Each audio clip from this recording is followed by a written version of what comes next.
I'll be supervising your class today and making sure you're doing your job correctly. At the end, I'll be writing an evaluation of how you teach. So, I haven't seen you around here in a while. You teach at the other colleges, right? That's right. Hope you give me a favorable report. I'm sure you'll do fine.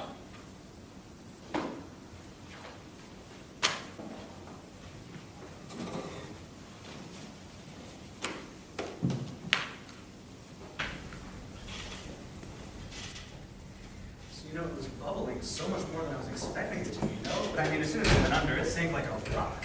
$50,000? Yeah, 50 grand. How sweet is that? Oh, hey, Professor. Hello. Welcome, class. Take a seat.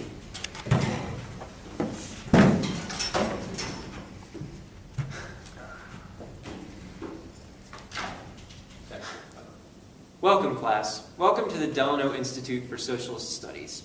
This school prides itself on taking the liberal part of the phrase liberal arts very seriously and very literally. I am Professor Khammi Yurong. My goal for the year is to teach you kids what it truly means to be a liberal. I wish to train you all to become responsible democratic citizens who instinctively blame the Republican Party every time you spill your juice or run out of toilet paper. Now, let's begin the lesson by discussing the issues. First, let's talk about high gas prices. Who caused them? I heard on the news that high gas prices were caused partially by President Obama's economic policies, but also by global markets. It's an international issue. Very true, very insightful. Might I ask where you heard your information? Fox News. My God! You dare utter the F word in my classroom? You have clearly been brainwashed. But it might not be too late to save you. Quickly, go to the nurse, give her this note.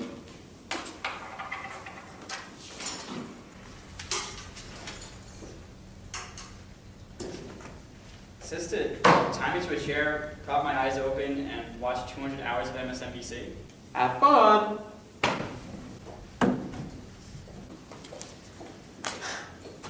Now then, as you all must know, our arch enemies as liberals are members of the GOP.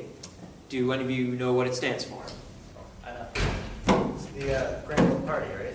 Not even close. GOP actually stands for Grotesque Old Pigs. I thought it was greedy ogre people. That works too. I would accept either on a test. Now, let's move on to some of the other issues. How about taxes? What do you kids think about that issue? I sincerely value your opinions as individuals, as all open-minded people should. Well, I mean, it's a tricky issue for sure. I mean, I believe the taxes need to be somewhat high in order to fund the government and benefit the country. But I mean, on the other hand, I don't believe that the wealthy should be taxed, much more heavily than the rest of us. They worked hard to get where they are, I respect your opinion, even though it's utterly false. The wealthy do not deserve their money. They are all scandalous crooks who have rigged the system. Conservatives have reshaped our society so that only they can succeed in life. Why do you think Wall Street has a "You must be this white to enter" sign on it? We need to tax the top 1% to death in order to balance the playing field. I agree. In fact, I say that we tax the rich so much that they become even poorer than the poor. See how they like it. Well, that's a bit radical, isn't it, Professor? Radical? No, I'm actually pretty moderate. I always listen to the other side, carefully consider what they have to say. Well, then can I say something? I mean, can you just please consider the fact that, some wealthy people are just hardworking Americans who stayed within the boundaries of the law and made it to the top through skill and dedication rather than illegal activities. Okay, I've considered it, and I've decided that I'm still right. But at least I've made an informed decision. Now, let's move on to healthcare. As liberals, you should all support government-controlled healthcare. Everyone should get the exact same healthcare service at the exact same price. As I always say, when it comes to choices, less is more. But what about the free market? Free market isn't really free, it's controlled by corporations. So what? Corporations are run by people. Corporations are not people. I know, but The people who run corporations are also not people. you do realize that makes no sense. How are you back already? The nurse said if I don't have a serious medical condition, I can go back to class. But you do have a serious medical condition. It's called ignorance. Fine, take a seat. I'll do my best to cure you. We're just about to talk about gay marriage. I think civil unions are enough. It's against my religious beliefs. Religious beliefs. Good. Are you not religious, Professor? There's no point in asking that. Teachers aren't allowed to discuss their religious beliefs, right, with students at least. I'm an agnostic. Professor. Well, we can't talk about our religious beliefs, but we can talk about our lack thereof. That law was only set up to stop evangelicals from spreading their lies. Well, I still think that gay marriage is morally wrong. You are such a homophobe. I am not. I'm fine with civil unions, but... Homophobe! But that isn't fair, Professor. Sexist! That doesn't even make sense. Now then, gay marriage. There is absolutely nothing wrong with it. In fact, there is nothing wrong with any sort of marriage. Polygamy, fine. Bestiality, A-okay. You're okay with bestiality? Why not? Man on dog is fine with me. After all, my wife's a bitch.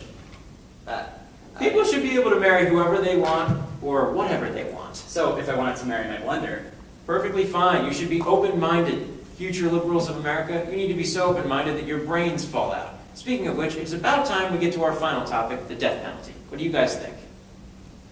I'm not a big fan of it personally, but I think if we're talking about a serial killer or something, then it's understandable. How racist! I'm sorry, how's that racist? Listen to me, kid. Even serial killers deserve a second chance, or a third chance, and a fourth chance. Again, though, how is that racist? All I'm saying is that serial killers are people too. Now, before we move on to our next activity, are there any questions about anything we've discussed so far? I got one. You think it's immoral to execute serial killers who pose a dangerous threat to society, yet you're perfectly fine with killing innocent unborn babies who haven't had a chance to live their lives. Now, how can you justify that? Easy one. All bushes fall. Huh? Now then, class, let's move on to the next part of our lesson. Let me teach you the proper way to go about solving any problem in Washington as a Democratic congressman. Give me a problem, any problem, and I'll tell you how to fix it. I've got one. How do we lower the deficit and the debt? I mean, with over $15 trillion of debt, clearly something has to be done. Well, that was clearly another Bush blunder. We must let the Bush tax cuts expire. This will solve the problem and require no other solutions whatsoever. I mean, I guess it could cover a small portion of the gap, but you're crazy. You think that's all that needs to be done to fix the problem. Next issue. Teenage pregnancy is at an all-time high in the country right now. What do we have to do about that? The answer is quite simple. We need more sexual education in the schools. Instead of starting at 5th or 6th grade like most schools do, I suggest kindergarten.